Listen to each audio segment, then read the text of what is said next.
Sir வணக்கம் sir. வணக்கம். தமிழக வெற்றி கழகத்தின் அரசின் அமைச்சரவை இன்றைக்கு ஓரளவு விரிவாக்கம் செய்யப்பட்டு விட்டது. இன்னும் 2 துறைகள் மட்டும்தான் பாக்கி இருக்கு. எப்படி பாக்குறீங்க? ஆமா, கிட்டத்தட்ட 23 பேர் இன்றைக்கு அமைச்சர்களாக பொறுப்பேற்றிருக்கிறாங்க. மொத்தம் 32 பேர், 33 பேர் ஆயிடுச்சா? 33 பேர் ஆயிட்டது. இன்னும் 2 பேரை கொடுக்கலாம். 2 பேர் வந்துட்டு ஒன்று விடுதலை சிறுத்தைகள், இன்னொன்று இந்திய யூனியன் முஸ்லீம்களுக்காக ஒதுக்கி வச்சிருக்கிறாங்கன்னு சொல்றாங்க. 35 பேர், அவ்வளவுதான். இந்த ஒரு அமைச்சரவை பொறுத்த வரைக்கும் பார்த்தீங்க அப்படின்னா முழுக்க அப்படியே ஒரு ரசிகர் மன்றம் அப்படின்றது விஜய் மக்கள் மன்றம் ஆச்சு. இப்போ விஜய் மக்கள் மன்றம் அப்படியே தமிழ்நாடு அமைச்சரவை ஆயிடுச்சு. இந்த ரசிகர்கள் யாருக்காக இருந்தாங்களோ அவரு தமிழ்நாடு முதல்வராக இருக்கிறார். ஸோ தமிழ்நாட்டு மக்கள் ஒரு வரலாறு படைத்து விட்டாங்க, புதிய வரலாறு. மற்றபடியா ஏன் இப்படி சொல்றீங்க? அதை அவ்வளவுதான். அது அங்க யாருக்கெல்லாம் கொடுத்துருக்குறாங்க, யார் அவங்களுக்கு இருந்தாங்க, கொஞ்சம் யோசிச்சுப்பாங்க. ஒண்ணுமே இல்லை. ஆனா அவங்கள தாண்டி வேற ஒண்ணும் இல்லை. சாமானியர்கள் அப்படின்றது இல்ல. இந்த 2.5 ஆண்டு காலத்துல வந்துட்டு தமிழ்நாட்டுல வந்துட்டு நிபுணத்துவம் வாய்ந்தவர்கள் எவ்வளவு பேர் இருக்காங்க? ஒரு 10 பேரை பிக்கப் பண்ண முடியாது உங்களோட கட்சியினால. ஐயா ஜனகராஜ் மாதிரி, அதே மாதிரி பிடபிள்யூடியில் இருந்தவங்க எவ்வளவு பேர் இருக்கிறாங்க, அவங்கள எல்லாம் மாதிரி ஒரு 10 பேரை பண்ணிருந்தீங்க. என்னன்னா இன்னைக்கு அமைச்சரவை வந்துட்டு ஒரு ஸ்ட்ராங்கா இருக்கும். ஒரு நிதி அமைச்சர் செங்கோட்டையன் கொடுத்துறீங்க, அப்ப மாத்தி வேற ஒருத்தர் கொடுக்குறீங்க, அவரை வருவாய்த்துறைக்கு போடுறீங்க. இப்ப நான் என்ன கேட்கறேன் அப்படின்னா, ஒரு அரசு செயல்படணும் அப்படின்னா எல்லாமே பொதுமக்களை வச்சுக்கிட்டு, அதுவும் எதுவுமே தெரியாதவங்கள, ஒரு கவுன்சிலர் இருந்த அனுபவம் கூட இல்லாதவங்கள எடுத்து நீங்க போட்டுட்டு, அதனால தமிழ்நாட்டுக்கு நன்மை கிடைக்கும்னு எதிர்பார்க்கறது வந்துட்டு ஒரு இப்படிப்பட்ட சிந்தனை. எப்படிப்பட்டதுன்னா, எதுவுமே தெரியாது, SSLC படிச்சவன் அவனை வந்துட்டு எடுத்துட்டு ஒரு கம்பெனியினுடைய, ஒரு பெரிய company, turn over 4,000 crores 5,000 crores, அவரோட CEO சீஃப் எக்ஸிக்யூட்டிவ் ஆஃபீஸரா போடுறீங்க. போட்டுட்டு கம்பெனி நல்லா வளரும், ஏன்னா புது பையன் சின்ன பையன் அப்படின்னு நீங்க சொன்னீங்கன்னா அது நடக்குமான்னு எதிர்பார்த்தீங்கன்னா, கம்பெனியினுடைய போர்டில் உட்காந்துட்டு என்ன சொல்லுவாங்கன்றது உங்களுக்கு தெரியும்.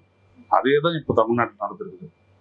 ஒண்ணுமே தெரியாத ஒரு விஜய் வந்து சீஃப் மினிஸ்டர், அவருடைய ரசிகர்கள்லாம் அமைச்சரவை மேட்டர் முடியும். இல்ல, அதுதான் கடந்த சாமானியர்கள் அமைச்சரவையில் சாமானியர்கள் அப்படின்றவங்க வந்துட்டு யாரு? நிபுணத்துவம் வாய்ந்தவர்கள் மட்டும் சாமானியர்கள் இல்லாத அவங்க வந்துட்டு என்ன ஜமீனா இல்ல எலிட்டா? அப்படியேப்பட்டவங்களுக்கு எல்லாம் பார்க்கணும் இல்லாட்டிங்க, கொடுக்கணும் இல்லாட்டிங்க. அரசியல்ல வந்துட்டு அனுபவம் ரொம்ப முக்கியம். ஏன்னா ஒரு இடத்த வந்துட்டு நீங்க கிராஸ் பண்ணணும். எதுவுமே தெரியாத இடத்த ஒருத்தரை போட்டுட்டு, அந்த மாதிரி ஒரு 30 பேரை போட்டுட்டு 35 பேரை போட்டுட்டு எல்லாம் நடந்துரும், நல்லா நடந்துரும் அப்படின்னு எதிர்பார்க்கறதுலாம் என்ன? அது அதிகாரி ராஜ்யம் தான். நேம் சேக் இப்படி ஒருத்தர் இருப்பாங்க, அதிகாரி இதை எப்படி சார் கையெழுத்து போடுங்க சார், கிரீன் கையெழுத்து போடலாம். இதை தவிர வேறு எதுவுமே கிடையாது. தமிழ்நாட்டு மக்களுக்கு சொல்றேன், எதுவுமே நடக்காது. இந்த அமைச்சரவை மற்ற அமைச்சரவைகளுக்கு பர்செப்ஷன் வேணும். இன்னைக்கு நீ வந்துட்டு மார்ஷல் மீடியா அப்படின்றத ஒருத்தர் உருவாக்கி இருக்கிறீங்க அப்படின்னா, அதுக்கு முன்னாடி அது போல காலம் நீங்க இன்னொருத்தருக்காக வேற செஞ்சீங்க. அதில் you gain to so much of experience. அதனாலதான் உங்களை நான் கூப்பிட்டு ஒரு பேட்டியை கொடுக்குறேன், மார்ஷலை கூப்பிட்டு அப்படி நான் சொல்றேன் அப்படின்னா, அதுக்கு காரணம் you gain to some experience. உன் வயசு இல்லை, உனக்கு எவ்வளவு வயசு இருக்கும் அப்படின்னு நான் கேட்கவே இல்லை. ஏன்னா உனக்கு அந்த அனுபவம் இருக்குது. அதுதான் நான் பெருசா பாக்குறேன்.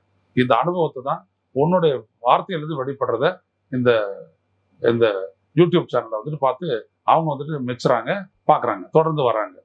இதுதான் முக்கியம். எதுவுமே இல்லாத எல்லாத்தையும் செஞ்சிட முடியும் அப்படின்னு நான் நினைச்சேன் அப்படின்னா, கூட்டாங்க ஒன்றும் தெரியாத ஒருத்தர் எடுத்து அப்படி உட்கார வைங்க, நீங்க உட்கார இடத்துல எடுங்க ஒரு வீடியோ, என்ன ஆகுதுன்னு பார்க்கலாம். ஆவதில்ல. அப்ப இங்க இதுக்கு உங்களுக்கு எல்லாம் தெரியும். அவர் சாமானியர் தானே, நீங்க கூட்டம் உட்கார வைக்கிறது. ஒன்றும் தெரியாத ஒரு பேர் சாமானியர், அவர்கிட்ட தான் உட்கார வச்சு பாருங்க என்ன ஆகுது அப்படின்ட்டு. செங்கோட்டையன் அவர்களுக்கு நிதியமைச்சர் பொறுப்பு கொடுக்கப்பட்டிருந்தது, இன்றைக்கு அது மாற்றப்பட்டிருக்கிறது. திரு செங்கோட்டையன் அவர்கள் வந்துட்டு அமைச்சரவையில் இருந்த போது ஒரு பெருசா சாதிச்சவரெல்லாம் ஒன்றும் கிடையாது. அப்படிலாம் எதுவும் கிடையாது. அப்படி ஒரு பேர் எடுத்தவரும் கிடையாது.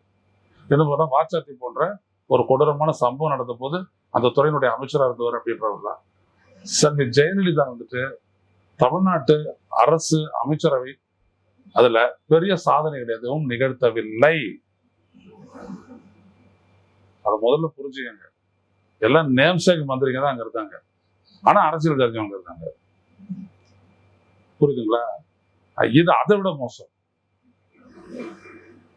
பாட்டம் லைன் இதுதான். அவ்வளவுதான். இப்போ ஒரு உதாரணத்துக்கு நான் இவங்க மேல யாருங்க தனிப்பட்ட எனக்கு காழ்ப்புணர்ச்சி எதிர்ப்பு. இப்போ உதாரணம் சேலத்துல இருந்து வந்திருக்காரு அந்த தம்பி பார்த்திபன் அப்படின்ட்டு. அவர் தான் அந்த அரசியல் பயிலரங்கத்தை ஏற்பாடு பண்ணியிருந்தாரு. நான் அந்த அரசியல் பயிலரங்கத்தில் நான் போய் பேசினேன். முதன்மை பேச்சாளராக நான் பேசினேன். எனக்கு அப்புறம் ராஜ்குமார் பேசினாரு. நல்ல ஆர்கனைசர். அவர் என்ன சொன்னாரு கேட்கும்போது, எப்படி இந்த அனுபவம் எப்படி இருக்குன்னு, அதெல்லாம் ஒண்ணும் இல்லைன்னு, நம்ம தளபதியோட பயணிக்கிறோம். இன்னைக்கு தளபதி அரசியல் வந்துட்டோம், நாளைக்கு அவர் என்ன பண்றாரு அதுவும் அவரோட பயணிப்போம், அவ்வளவுதான் அப்படின்னாரு. சிம்பிள். ஆனா பெரிய ஆர்கனைசர். 3000 பேர் அந்த மண்டபத்தில் உட்காடுறான், 1500 பேர் சாப்பாடு ஏற்பாடு பண்ணி எல்லாம் 10 டான் ஆரம்பிக்கிறாரு புஷி ஆனந்த். அவர் வந்துட்டு பெரிய ஆர்கனைசர் தான், மறுக்கல. ஆனா இவங்களுடைய அரசியல் அனுபவம் இதோ வந்திருக்கிறாரு புஷி ஆனந்த், இவருடைய அரசியல் அனுபவம் புரிதல் என்னது எங்கேயாவது வெளிப்பட்டு இருக்கா? நீங்க அவர் நம்பர் 2 கேபினெட்ல. எம்ஜிஆர் இருந்தார், பெரிய அரசியல். ஆனா நம்பர் 2 அங்க யார் இருந்தது அப்படின்னா நாஞ்சில் மனோகரன் அல்லது நாவலர் நெடுஞ்செழியன். அப்படி பார்த்தா விஜய்க்கே நேரடியா நீங்க அந்த கிரிட்டிசிசம் வைக்கணும்ல. அப்படி பார்த்தா விஜய்க்கே நேரடியா அந்த விமர்சனத்தை அதுதானே சொன்னேன் நான். அங்க நடிகரா இருந்தாரு, இப்ப வந்து முதல்வரா இருந்தாரு. அது மொத்தமும் இப்படின்னா மக்களுடைய தேர்வை தப்புன்னு கொச்சப்படுத்த முடியுமா நம்ம? அதென்ன அது கொச்சைப்படுத்துறது? தப்புனா தப்பு தான், அதெல்லாம் நான் கொச்சைப்படுத்துறது. மக்களுடைய தேர்வை இதை நான் முழுமையா நான் நேர்த்துக்கிறேன். அந்த பெரிய பேட்டியை கொடுத்துட்டானே, புரியுதுங்களா? அதெல்லாம் ஒண்ணும் இல்லை. மக்களுடைய தேர்வு தான் அப்படின்றது. நம்மளுக்கு ஒரு ஓட்டம் எப்படி விழுந்துச்சுன்னா தெரியும். நீங்க போட்ட ஓட்டம் எங்க போய் விழுந்துச்சு அப்படின்னு உங்களுக்கே தெரியாது. அந்த படத்தை பார்த்துட்டீங்க, வந்துட்டீங்க, அவ்வளவுதான். ஸோ அப்படியேப்பட்ட நாட்டில் தான் இப்படியெல்லாம் நடக்கும், புரியுதுங்களா? ஸோ அதனால நம்ம மக்கள் தான் கொச்சைப்படுத்தல. தப்புனா தப்பு, அதை யாராவது அப்படிதானே. அப்படி பேசுறதா தானே என்கிட்ட நான் பேட்டி எடுத்துட்டு இருக்கிறீங்க. ஸோ அவ்வளவுதான், அது ஒண்ணுமே கிடையாது. இப்ப எனக்கு தெரிஞ்ச தம்பிதோ இந்த தம்பி ரமேஷ் சீனிவாசன் நல்ல ஊடகத்துல எல்லாம் பேசுவாரு, நல்லா உள்வாங்கி பேசுவாரு. அவர் வந்து இந்து சபையினாளர், அறநிலைத்துறை சாதிச்சிருவாரு. அவரு நீங்க சாதிக்க மாட்டாரா? முடியாது. எம்எல்ஏவா இருக்கிறப்ப அத்தனை இடத்துல ரைடு போயிட்டு ஆய்வு இல்லைங்க. இதெல்லாம் எம்எல்ஏ ரைடு போறது, எம்எல்ஏ இல்லாதவன் ரைடு போறது, எல்லாமே அனுபவம் வேணுங்க. எதுக்குமே உங்களுக்கு முன் அனுபவம் வேணும். ஒரு எம்எல்ஏவா ஒரு 5 வருஷம் இருந்துட்டு அதுக்கப்புறம் ஒரு துறைகள் எல்லாம் பத்தி தெரிஞ்சுக்கிட்டு, அப்படிதான் அது. நான் வந்துட்டு ஸ்ரீரங்கத்தை ஜெயிச்சிட்டேன், உடனே ஒரு இப்படி வரட்டும் அப்படின்னு சொல்லிட்டு அப்படிலாம் ஆயிட முடியாது. நானும் அவர் குறைச்சி பேசல. இந்த அனுபவமின்மைன்றது மிகப்பெரிய அளவுக்கு ஒரு பாதிப்பை ஏற்படுத்தும். பொறுத்திருந்து பாருங்க. சும்மா பக்கத்திலேயே கேட்டுட்டு இருப்பாங்க அவங்க. அவர் ஏற்கனவே பி கே சேகர் பாபுனா என்னுடைய அமைச்சராக இருந்தவர். அவரு ஸோ ஒரு தடனடியான ஒரு மினிஸ்டரா இருந்தவர். அதனால இவ்வளவு தூரம் மீட்க முடிஞ்சது, செய்ய முடிஞ்சது, கும்பாபிஷேகம் பண்ண முடிஞ்சது, எவ்வளவு பண்ண முடிஞ்சது. பாருங்க, நீ இவரையும் பாருங்க எப்படி நடக்குதுன்றத பாருங்க. இல்ல இந்த காலகட்டத்துல இளைஞர்கள் என்ன வேகத்துல வளர்ந்து வராங்க, அவங்களுடைய தாட் ப்ராசஸ் எப்படி இருக்குன்னு உங்களுக்கே தெரியும். நிறைய பேர் இளைஞர்கள் இளம் அமைச்சரவையா இருக்கு இந்த அமைச்சரவை. அதுவே ஒரு வேறு மாதிரியான வளர்ச்சியை நோக்கி இந்த தமிழ்நாடு போகாதுன்னு நினைக்கிறேன். ஜென்சி அப்படின்னு சொல்றாங்க. எந்த நாட்டுல வந்துட்டு ஜென்சின்றத ரசிகர் மன்ற மாதிரி இருக்கு சொல்லுங்க பாப்போம். இங்க இருக்கிற பத்திரிகையாளர்கள் சொல்லிட்டு இருக்கிறாங்க, இது வந்து ஜென்சி புரட்சி, புடலங்க புரட்சி. ரசிகன் பேரு ஜென்சியா? அவன் புரட்சிக்கு தயாரானவன், அவன் அரசியல் வயப்பட்டுத்தவன். ஜென்சி புரட்சி அப்படின்னு சொல்லிட்டு நேபாளில் நீங்க சொல்றீங்கன்னா அவன் அரசியல் வயப்பட்டான். இவங்கெல்லாம் யாரு? நல்ல ஒரு ரசிகர் மன்றம், கூத்தாடுறது, டான்ஸ் ஆடுறது, டிக்கெட் வாங்குறது, அதை தவிர வேற எதுவுமே கிடையாது. அப்ப இவங்களை போயிட்டு நீங்க ஜென்சிங்கன்னா ஜென்சி அப்படின்ற அந்த ஜெனரேஷன் நீங்க கவலைப்படுத்துறீங்கன்னு அர்த்தம். இவங்களுக்கு எதுவுமே தெரியாது. நாங்க விஜயை பார்க்க வந்திருக்கிறோம் அப்படின்னு சொல்றவங்க நீங்க ஜென்சின்றீங்க. இது சரியாதான் அப்படின்னா அப்படி நான் வாசகர்கிட்ட நான் விட்டுறேன். இப்போ எம்ஜிஆர் வந்தாரு, எம்ஜிஆர் முதலமைச்சரானாரு. எம்ஜிஆருக்கு பெரிய அரசியல் புலமை எல்லாம் விட முடியாது. ஆனா 20 வருஷ காலம் அவர் அரசியல் வந்திருக்காரு, 10 ஆண்டு காலம் அவர் வந்துட்டு எம்எல்ஏவா இருந்திருக்காரு. அவர் எடுத்துக்கங்க, கட்சி ஆரம்பிக்கிறதுக்கு முன்னாடி வரைக்கும் சொல்றேன். அவர் கூட இருக்கிற எல்லாரும் பாருங்க, ஒருத்தர் கூட ரசிகர் மன்றம் கிடையாது. ஒருத்தர் கூட ரசிகர் மன்றம் கிடையாது. எம்ஜிஆருடைய ரசிகர் மன்ற தலைவர் பேர் தெரியுமா உங்களுக்கு? புஷி ஆனந்த்ன்றது யாருன்றது உங்களுக்கு தெரியும். முஸ்லிம் புத்தா. எம்ஜிஆர் ரசிகர் மன்றத்தினுடைய அகில உலக எம்ஜிஆர் ரசிகர் மன்றத்துடைய தலைவர் அவர் முஸ்லிம் புத்தா. அவர் புரியுதுங்களா? அவர் ரொம்ப எம்ஜிஆர் நேசிப்பாரு, ரொம்ப எம்ஜிஆர் அவர் செல்வம் உண்டு. கட்சிக்குள்ளேயும் கொண்டு வரல, ஆட்சிக்குள்ளேயும் கொண்டு வரல, ஒரு ரசிகம் கூட வரல. கட்சியில செயலாற்றினவன், திமுக செயலாற்றினவன், இந்த கட்சிக்கு வந்து அதிமுக பாடுபட்டவன், அவனை தான் கொடுத்தாரு அவரு. அதுவும் ரொம்ப யோசிச்சுதான் கொடுத்தாரு அவரு. அதனால வந்துட்டு பாத்தீங்கன்னா அவருடைய மந்திரி சபையெல்லாம் சோபிக்க முடிஞ்சது, எதிர திமுகவை சமாளிக்க முடிஞ்சிச்சு. புரியுதுங்களா?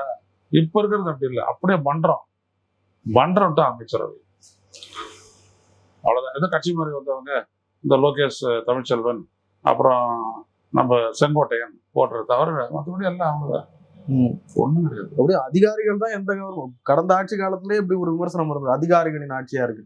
அதிகாரிகளுடைய ஆட்சின்னா அதிகாரி எந்த அதிகாரி வந்துட்டு அட்வைஸ் கொடுத்தா ஸ்டாலின் வந்துட்டு காலை உணவு திட்டத்தை போடுறதுக்கு போன ஆட்சியில அந்த முன்னேற்றத்திற்கான செயல்பாடுகள் எல்லாம் பண்ணது, அதுக்கான ஆலோசனை எடுத்தது திட்ட கமிஷன். ஒரு பேராசிரியர் இருந்தார், ஊடகத்துல எல்லாம் கூட வந்து பேசியிருந்தாரு, அவருடைய பேர் எனக்கு டக்குன்னு வரல. அவர் தான் அவருடைய துணைத் தலைவர். தலைவர் வந்துட்டு இவர். நான் ஒரு சந்திக்க போகும்போது சீக்கிரம் முடிச்சிடுங்க ஐயநாதன், அமைச்சர்கள்லாம் 2-3 அமைச்சர்கள் வராங்க, அவங்களுக்கு எல்லாம் கொடுக்கணும், நம்ம போக்கஸ் கொடுக்கணும் அப்படின்னு சொன்னார் அவரு. இப்படிதான் திமுக அரசு செஞ்சிச்சு. திமுக அரசு வந்த உடனே பொருளாதாரத்துக்கு தனியான ஒரு குழு வச்சாங்க. எல்லாம் உங்களுக்கு தெரியும். முன்னாள் இந்திய மைய வங்கியினுடைய ஆர்பிஐனுடைய ஆளுநர்லாம் அதில் இருக்காங்க. அவங்களாம் என்ன அட்வைஸ் பண்ணாங்க. அதனால அதிகாரிகள் நடந்ததுலாம் ரொம்ப சும்மா பொய். அது அதிகாரிகளால ஒன்றும் பண்ணவே முடியாது. அதிகாரிகள் ஒத்துழைச்சாங்க இந்த அரசுக்கு, அதான் ரொம்ப முக்கியம்.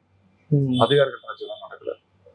இன்றைக்கும் வந்தே மாதரம் முதலில் பாடப்பட்டு, தேசிய கீதம் பாடப்பட்டு, 3வதாக தமிழ் தாய் வாழ்த்து பாடப்பட்டிருக்கு. அன்னைக்கு நான் என்ன சொன்னேன்னா அதுதான் இன்னைக்கு சொல்றேன். இது மறுபடியும் ஆளுநர் பண்ணது வேலைதான். ஆளுநர் மாளிகையில் நடந்திருக்குது. ஆளுநர் மாளிகை அப்படியே அது டெல்லி பிஜேபியினுடையதுதான். அவங்க வந்தே மாத்திரம் அப்படின்றது எது முஸ்லீமுக்கு பிடிக்காதோ அதை முதல்ல பாடு அப்படி சொல்லிட்டு அப்படி பாடி போயிட்டாங்க. இவங்க வந்துட்டு ஒரு அரசா, இவங்க வந்துட்டு ஒரு ஆட்சி, இவங்க வந்துட்டு ஒன்ன ஒரு நலத்திட்டங்கள் தொடக்க விட அப்படிலாம் சொல்லுவாங்க இல்லையா. அங்க என்ன நடக்குதுன்றதை பார்த்துட்டு அப்புறம் விமர்சிப்போம். மற்றபடி இவங்க ஒன்றும் பெருசா எதிர்த்தெல்லாம் செய்ய மாட்டாங்க. அதான் சும்மா பேச்சு. உறுதிகள் கொடுத்திருக்காரு ஆதவர்ஜுனா. இல்ல சும்மா அது நேம்சேக். அன்னைக்கு அதுவும் சொன்னாரு, இன்னைக்கு அதான் சொல்றாங்க. அன்னைக்கு ஆளுநர் ஒத்துக்க மாட்டேன்ட்டாரு, இன்னைக்கு ஆளுநர் ஒத்துக்க மாட்டேன்ட்டாரு. அவ்வளவுதானே. அதாண்டி இவங்களா நான் ப்ரொடெஸ்ட் பண்ணுவாங்க. இவங்கதான் அமைச்சரவை அமைக்கிறதுக்கு, பதவி ஏற்கிறதுக்கே 4 முறை நடத்துவாங்களாச்சு ஆளுநர் மாளிகைக்கு இல்லையா. அதனால இவங்களால பெருசா எதிர்ப்பாங்க அப்படின்னா நம்ம எதிர்பார்க்க முடியாது. இந்தியன் யூனியன் முஸ்லீம் லீக், IUML இது இரண்டும் அமைச்சரவை. யூசிகாவும் IUML-ம் அதுவும் விடுதலை சிறுத்தைகளும். விடுதலை சிறுத்தைகள் கட்சி முதல்ல அதை அனலைஸ் பண்ணுவோம். மிகப்பெரிய ஒரு வீழ்ச்சி விடுதலை சிறுத்தைகள் சந்திப்பாங்க. இந்த தேர்தல் ஒண்ணு நடந்திருக்குது. அது பொதுவா அனலிஸ்ட் எங்களை மாதிரி EVM பத்தி புரிஞ்சு நாங்க பேசுறது ஒண்ணு, அவங்க இன்னொன்னு என்ன சொல்றாங்கன்னா, பொதுவா தமிழக வெற்றி கழகம் பெற்ற வாக்குல சற்றப்ப 29% மேல வந்துட்டு பட்டியலினத்தவர்கள் போட்ட ஓட்டு அப்படின்றாங்க. நகர மையங்கள்ல, பொதுவா நகர மையங்கள்ல, கிராமங்களே அது நடந்திருக்குது அப்படின்னு சொல்றாங்க. அவங்க என்ன சொல்றாங்கன்னா, அது விடுதலை சிறுத்தைகள்கிட்ட வந்துட்டு ஒரு ஷிஃப்ட் ஆயிருக்குது அந்த ஓட் பேங்க் அப்படின்றாங்க. 29% எல்லாமே கிடையாது. இப்போ திருமாவளவன் வந்து இந்த தேர்தல் பரப்புரையில எல்லாம் விஜய் அப்படி விமர்சனம் பண்ணாருன்னா, அதாவது திமுக கூட்டணிக்கு ஆதரவா இருக்கக்கூடிய சிறுபான்மையினர் பட்டியலினத்தவருடைய வாக்குகளை பிரிப்பதற்காக இறக்கி விடப்பட்டவர் தான், பாஜகவில் இறக்கி விடப்பட்டவர் தான் விஜய் அப்படின்னு சொன்னார். எல்லாம் சொல்லிக்கிட்டு முடிச்சிட்டாரு. இப்ப ஆட்சிக்கு ஆதரவு கொடுக்கறது அப்படின்றது ஒரு ஜனநாயக ரீதியா நீங்க ஆதரவு கொடுக்குறீங்க. இல்லாட்டி குடியரசுத் தலைவர் ஆட்சி வந்துடும், இல்ல தேர்தலை சந்திக்க வேண்டியது இருக்கும், எனவே நாங்க கொடுக்குறோம் அப்படின்னு சொல்லிட்டு நீங்க இடதுசாரி எல்லாரும் கொடுத்தீங்க. ஓகே, கூட்டணியில சேர்றதுன்னு என்ன ஆகும்? கூட்டணியில சேர்ந்துட்ட உடனே யுவர் பார்ட்டி, ஒரு ideology will be identified with TVK. தாவேகாவோட சேர்ந்துதான் விடுதலை சிறுத்தைகள் பார்க்கப்படும். அப்ப ஓட்டு போட்டாங்கன்னா என்ன நினைப்பாங்க, கரெக்டா அண்ணனை பத்தியா நம்ம வழிக்கு வந்துட்டாரு அப்படிதானே சொல்லுவாங்க. இது வரைக்கும் திருமாவளவன் வழியில இவங்க போயிட்டு இருந்தாங்க, இப்ப அந்த மக்களுடைய வழியில இவர் போறாரு. இது நாளைக்கு என்ன ஆகும் விடுதலை சிறுத்தைகள் அப்படின்னா, இவங்களுடைய வெற்றி தோல்வி தாவேகாவோட இணைஞ்சிருந்தா தான் கிடைக்கும். மறுபடியும் எதிர்த்து இருந்தாங்கன்னா வராது. அந்த ஓட்டு செட்டில் ஆயிடுச்சு. இவர் அங்க போன உடனே அவங்க சரியான முடிவு எடுத்துட்டோம், அவ்வளவுதான், இதுக்கு மேல நம்ம அப்படியே பொண்ணு நின்றுவாங்க. எப்படி பழைய காங்கிரஸ் ஓட்டு எம்ஜிஆருக்காக போயிடுச்சு நின்றுச்சோ அந்த மாதிரி நின்றுவாங்க. இதுக்கு மேல விசிகா அப்படின்றது ஒரு பொட்டன்சியல் ஃபோர்ஸா இருக்காது அப்படின்னு சொல்றவங்களுடைய கருத்து மெய்ப்பிக்கக்கூடிய ஒரு அபாயகரமான சூழல் ஏற்படும். திருமாவளவன் அவர்கள் நீண்ட நாட்களாக வைத்திருந்த கோரிக்கை, அவங்களுடைய இலக்குன்னு கூட சொல்லலாம், ஆட்சி அதிகாரத்தில் பங்கெடுப்பது. அந்த ஒரு கனவு நிறைவேறது. இப்ப இந்த ஆட்சி அதிகாரத்துல என்ன பங்குங்க கிடைக்கிறது? இப்ப எதை ரிசர்வ் பண்ணி வச்சிருக்கிறாங்க? ஆதி திராவிட நலத்துறை. இதுக்கு பேர் ஆட்சி அதிகாரத்துல பங்காது. முஸ்லீம்களுக்கு என்ன கொடுத்துருக்காங்க? சிறுபான்மையின நலத்துறை. ஆனா இந்த பஜனை தானங்க வந்துட்டு கிட்டத்தட்ட 60 வருஷமா நடந்துட்டு இருக்குது. இது என்ன ஆட்சியில் அதிகாரம்? அதிகாரத்துல பங்காது. அதனால நான் சொல்ல வரேன், இது எத்தனை உங்களுக்கு பயனளிக்காது.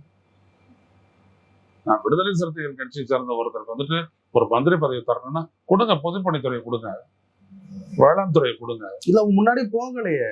இல்ல ஏன் இப்ப மட்டும்தான் ஒத்துக்கிட்டாங்கல்ல? இப்ப ஒத்துக்கிட்டதுக்கு அப்புறம் தானே அந்த அமைச்சரவை பதவி இருக்குது.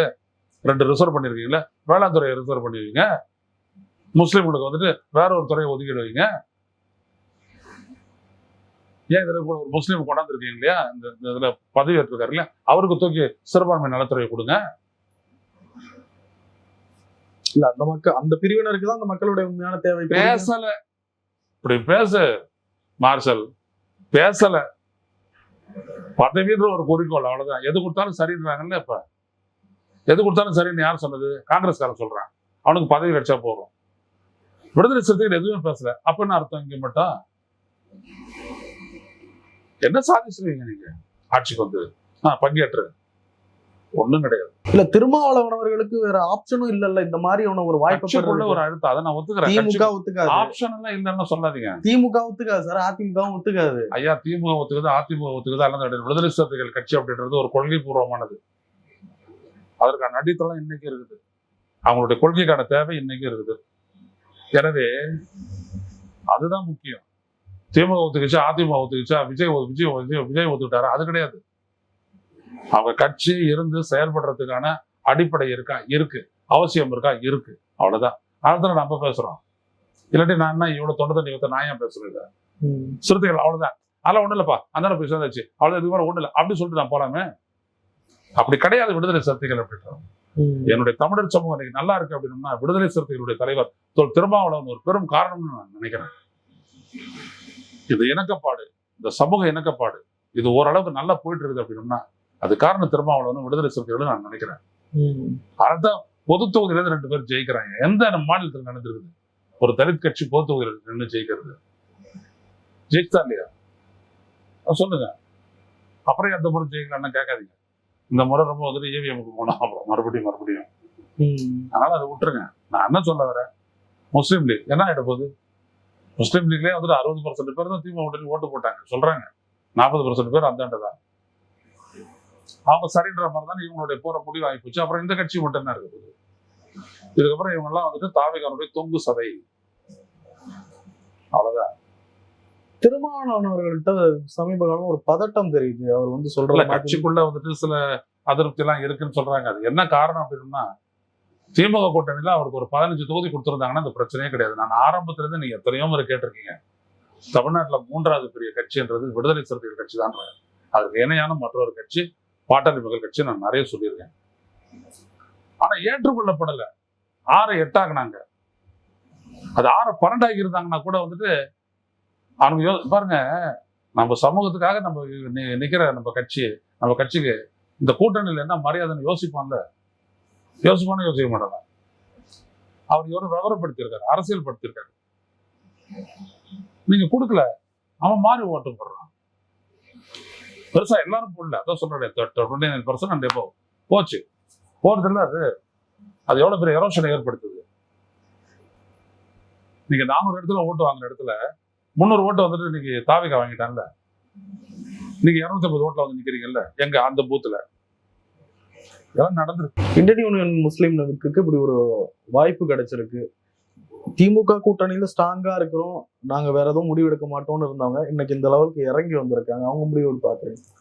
இந்திய அளவில் அவங்களுக்கு வந்திருக்கக்கூடிய ஒரு வழிகாட்டுதலா இருக்கலாம். காங்கிரஸோட இணைஞ்சு நிக்கலாம் அப்படின்ற மாதிரி நினைக்கலாம். எங்க காங்கிரஸ் வந்துட்டு அங்க அவங்களுக்கு வந்துட்டு நிறைய அமைச்சரவை பதவியெல்லாம் கொடுத்துருக்குது கேரளால. ஸோ அந்த லைனை ஒட்டியே நம்மளும் போகலாம் அப்படின்னு அவன் நினைச்சிருக்கலாம். அதுதான் அந்த முடிவுக்கு முக்கிய காரணம்னு நான் நினைக்கிறேன். திராவிட முன்னேற்ற கழக கூட்டணியை விட்டு இந்த 2 கட்சிகளும் உடைச்சுக்கிட்டு வெளில வராங்கன்னு புரிஞ்சுக்கலாமா? இல்ல, நம்ம அவசரப்பட்டு அந்த மாதிரி ஒரு முடிவுக்கு வர முடியாது, ஜோசியமும் சொல்ல முடியாது. ஏன்னு கேட்டீங்கன்னா, திராவிட முன்னேற்ற கழகம் அப்படின்றது சமூக நீதி, மதச்சார்பின்மை, மாநில நலன், மாநில சுயாட்சி அப்படின்ற பல்வேறுபட்ட கோரிக்கைகளையும் தமிழுக்கு முதன்மைப்படுத்தியும் இருந்து இயங்கக்கூடிய ஒரு அரசியல் கட்சி. அதை விட்டு இவங்க 2 பேரும் விலகி இருக்கிறாங்கன்னா இவங்களுக்கு தான் இழப்பு, அவங்களுக்கு ஒன்றும் இல்லை. நீங்க திமுக தனிமைப்படுத்தவே முடியாது. நீங்க திமுக தனிமைப்படுத்துறத நினைச்சீங்கன்னா திமுக பலம் பெறும். எழுதி வச்சுங்க, திமுக பலம் பெறும். ஏன்னா அதால வந்துட்டு ஒரு தொகுதியிலையும் ஆழமா வேலை செய்யக்கூடிய ஆட்கள் இருக்கிறாங்க, நிர்வாகிகள் இருக்காங்க, அனுபவம் இருக்குது. எனவே அவங்கள நீங்க வெளில போறதுனால ஒன்றும் ஆயிடாது, ஒண்ணுமே ஆயிடாது. இல்ல இன்னமும் இந்த தேர்தலுக்குள்ள பாத்தீங்கன்னா திமுக இன்னும் வேகமா வந்துட்டு பவுன்ஸ் ஆகும். இல்ல இது வரைக்கும் வரலாற்றுல கூட்டணி இல்லாம திமுக ஜெயிச்சதே இல்ல அப்படின்னு சொல்லுவாங்க. ஏங்க அதெல்லாம் வந்துட்டு கதைங்க. அண்ணா கூட கூட்டணி வச்சாரு. அண்ணா திராவிட முன்னேற்ற கழகம் தான் இது சொல்லிட்டு இருக்குது இல்லையா? இதெல்லாம் அந்த 2016 ஒரு மக்கள் நல கூட்டணி ஒன்று நல்ல துட்டு கொடுத்து ஏற்பாடு பண்ணி வைக்க வேண்டியது. அப்புறம் நாங்க தனியாவே ரெண்டு கீழ்ச்சி பண்ண வேண்டியது. அது மக்கள் நல கூட்டணி இல்லாம இருந்துச்சுன்னா அப்ப தெரியும் கதை. அப்புறம் தனியா நின்று நீங்க எல்லாம் வந்துட்டு காலவாரிக்கு போனீங்களே, ஒண்ணுமே இல்லாத ஜெயலலிதா தோத்த காலங்களா, அப்ப என்னாச்சு உங்களுடைய கட்சி? கூட்டணி இல்லாமலே நாங்க எல்லாம் சாதிப்போம்னா 2001 போயிட்டு ஏன் ஒருத்தர் வீட்டுல ஏறி இறங்கினாங்க ஜெயலலிதா? அதனால இதெல்லாம் கதை. இதுக்கெல்லாம் நம்ம பதில் சொல்லணும். நம்மளுக்கு தான் விவரம் தெரியுமே. அதனால இதுக்கெல்லாம் பதில் சொல்ல வேண்டிய அவசியம் இல்லை. இல்ல அப்படிப்பட்ட கட்சிகள் கூட்டணி ரெப்ரசன்டேஷன்ன்றது என்னது? இப்போ நீங்க என்ன பேசுறீங்க? தாழ்த்தப்பட்டவர் கொடுத்துறாங்க, அவங்க கொடுத்துறாங்க, இவங்க கொடுத்துருங்க, ஏன் மாதிரி சொல்லணும்? ரெப்ரசன்டேஷன் தானே அது காரணம். அப்போ ஒரு கட்சியும் ஒரு ரெப்ரசென்ட் பண்ணுது இல்லையா? ஒரு சமூகத்தை ரெப்ரசென்ட் பண்ணது இல்லையா? விடுதலை சிறுத்தைகள் ஆகட்டும், இந்திய யூனியன் முஸ்லீம்கள் ஆகட்டும், தொடர் சமூகத்தை ரெப்ரசென்ட் பண்ணுது கம்யூனிஸ்டுகள். அது இடம் கொடுக்குறாங்க. அதை எப்படி நம்ம தப்பா சொல்ல முடியும்? ஸோ கூட்டணின்றது இன்னொரு வகையில பாத்தீங்கன்னா இந்த அடிப்படையை கொண்டதுதான். கிருஷ்ணசாமி நீங்க இடம் கொடுக்குறீங்க அப்படின்னா தென் மாவட்டங்கள்ல அந்த சமூக செல்வாக்கு தான் வந்துட்டு அவர் அந்த கூட்டணி கொண்டு வருது. அந்த கூட்டணி அந்த கட்சியை நோக்கி இந்த பெரிய கட்சி போகுது, ஈர்க்கப்படுகிறது. அதை ஒத்துக்கணும்.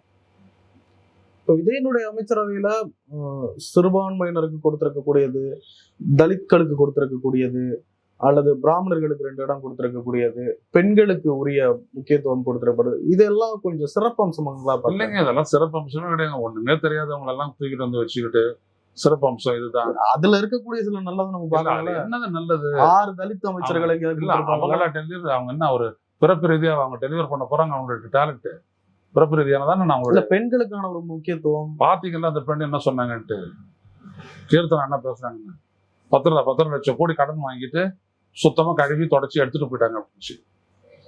இந்த அனுபவத்தை தான் வச்சு நீங்க தொழில்துறை கொடுத்துருக்கீங்க. நல்லா இருக்கு, விளங்கிடும்.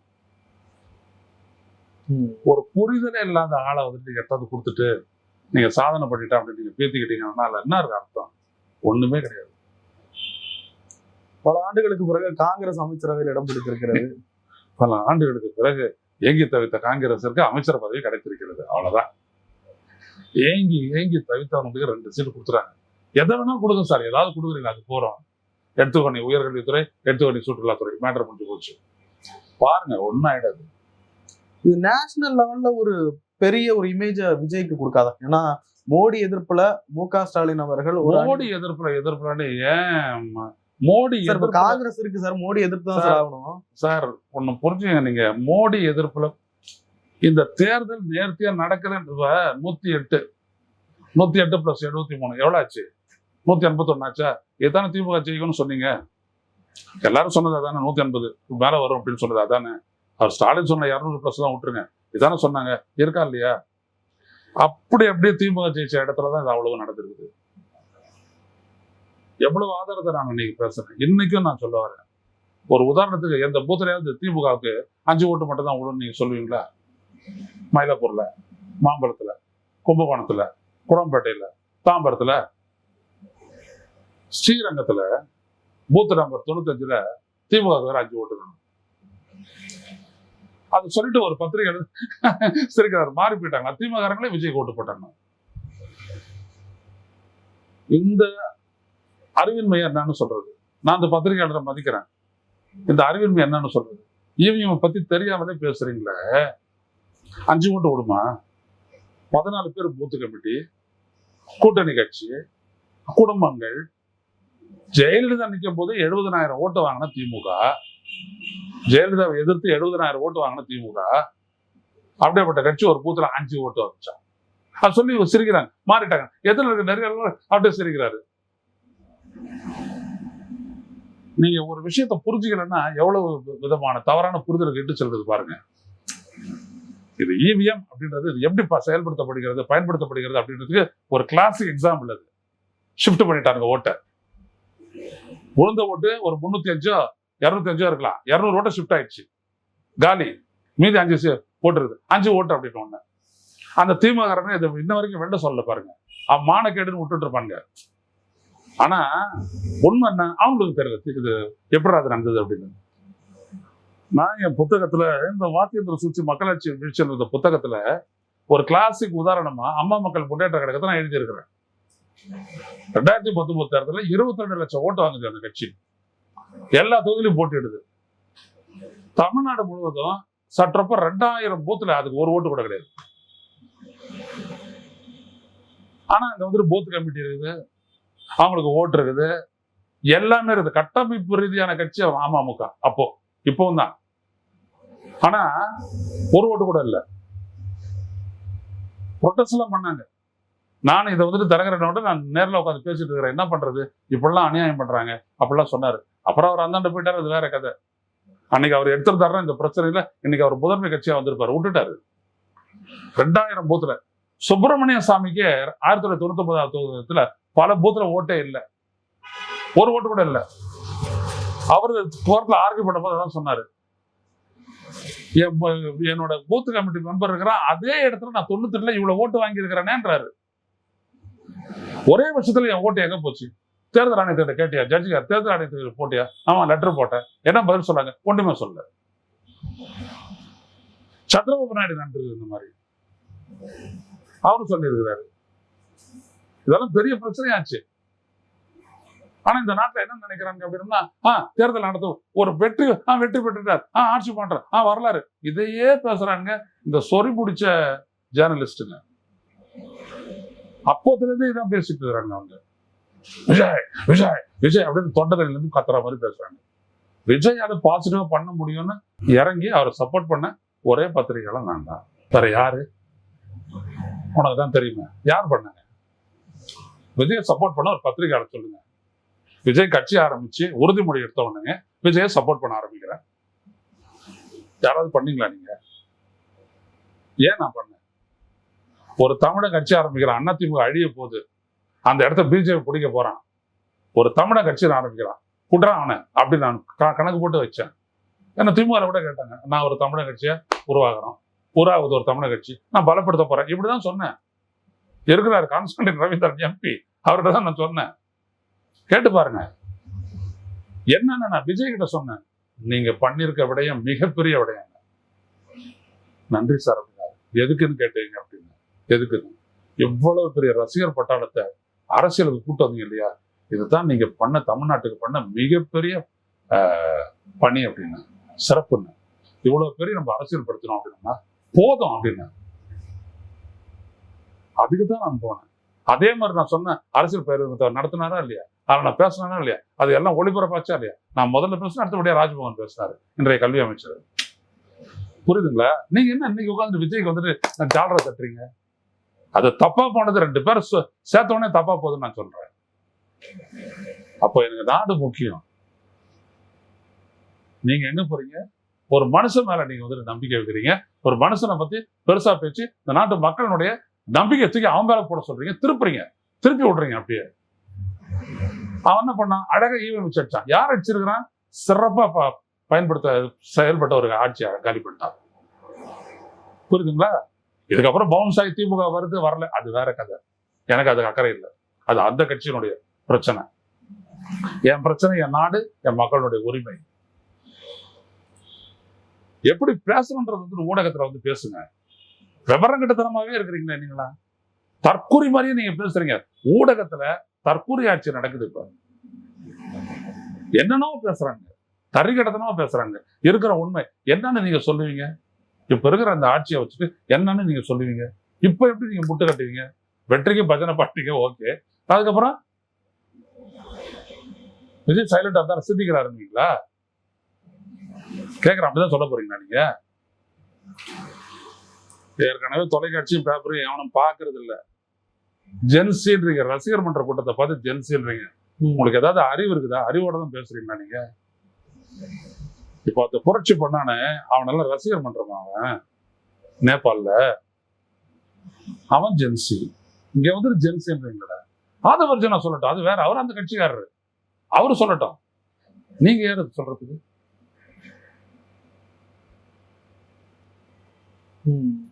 ஒரு நாட்டினுடைய அரசியலை முன்னுக்கு கொண்டு போறக்கூடிய வேன்கார்டு சார் இன்டெலிஜென்சியாவும் ஜேர்னலிசமும்.